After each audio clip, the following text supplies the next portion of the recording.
Rail world کے معزز دوستوں، میں ہوں ماجد ملک اور آپ تمام دیکھنے اور سننے والوں کو السلام علیکم۔ ناظرین گرامی، بے شک مسلمانوں کا عقیدہ ہے کہ اللہ صرف ایک ہے اور اسی کی عبادت کی جا سکتی ہے،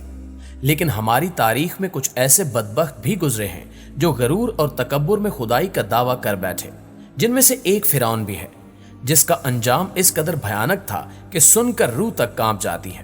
یہاں تک کہ آج بھی اس پر اللہ کا عذاب نازل ہو رہا ہے۔ اور اسی عذاب کے حوالے سے سوشل میڈیا پر فرعون کی ایک ایسی ویڈیو وائرل ہو رہی ہے جس نے پوری دنیا کو ہلا کر رکھ دیا ہے، اور ہر شخص اس کی لاش پر آنے والے عذاب کو دیکھ کر استغفار پکار رہا ہے۔ ناظرین گرامی، الہامی کتابوں تورات، بائبل اور قرآن پاک میں فرعون کے انجام کا ذکر تفصیل سے اس طرح ملتا ہے کہ حضرت موسیٰ علیہ السلام اور بنی اسرائیل قوم کا پیچھا کرتا ہوا فرعون پانی میں غرق ہو کر اپنی فوج سمیت مر گیا تھا،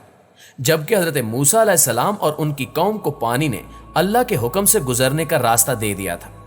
اس کے بعد اس کا کیا ہوا، اس بارے میں بائبل اور تورات خاموش ہیں، لیکن قرآن پاک میں اس کے انجام کے بارے میں ایک بہت ہی عجیب بات کہی گئی تھی، جس کا ترجمہ کچھ یوں ہے: بس ہم تیرے بدن کو نکال کر محفوظ کر لیں گے تاکہ تو بعد میں آنے والوں کے لیے عبرت بن جائے۔ سورہ یونس آیت نمبر 92۔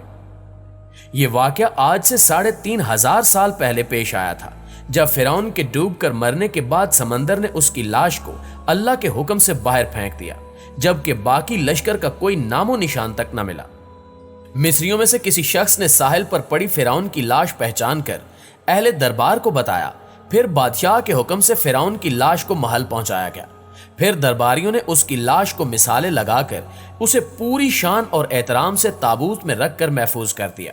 مگر حنوط کرنے کے عمل کے دوران ان سے ایک غلطی ہو گئی تھی،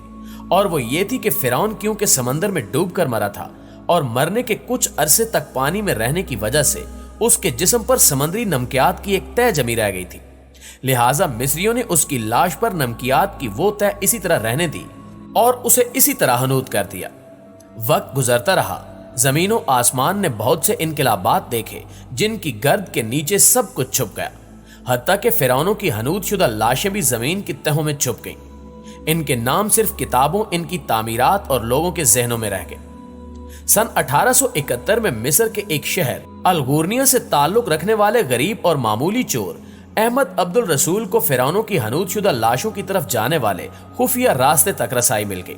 ایک دن وہ دریا نیل کے کنارے کے قریب طبیسہ کے مقام پر اسی سلسلے میں پھیل رہا تھا جب اسے ایک خفیہ راستے کا پتہ چلا۔ وہاں وہ نوادرات کی چوری کے لیے جگہ کھود رہا تھا کہ اسی دوران اسے کچھ لوگوں نے پکڑ لیا اور پولیس کے حوالے کر دیا۔ وہ جس جگہ کو کھود رہا تھا وہاں سے ملنے والے راستے کی جب مسلسل کھدائی کی گئی تو 1891 کو دوسری ممیوں کے ساتھ اسی غرق ہونے والے فرعون کی لاش بھی مل گئی،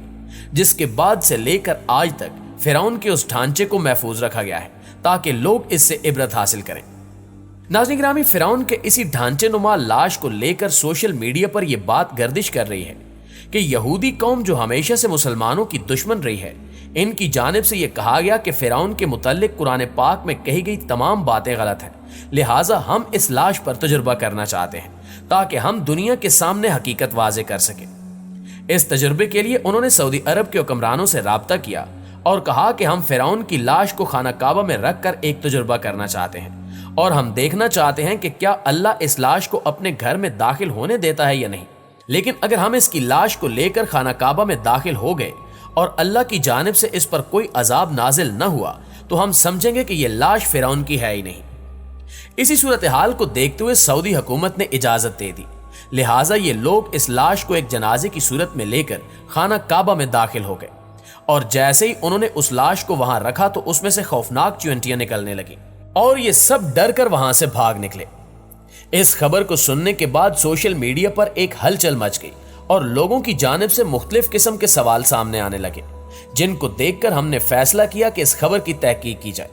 لہٰذا جب ہماری ٹیم نے سعودی ذرائع سے اس خبر کی حقیقت معلوم کی تو ان کی جانب سے صاف الفاظ میں بتایا گیا کہ یہاں ایسا کوئی واقعہ پیش نہیں آیا اور نہ ہی آ سکتا ہے، کیونکہ اسلام کے مطابق یہ بات واضح ہے کہ کوئی بھی غیر مسلم خانہ کعبہ میں داخل نہیں ہو سکتا۔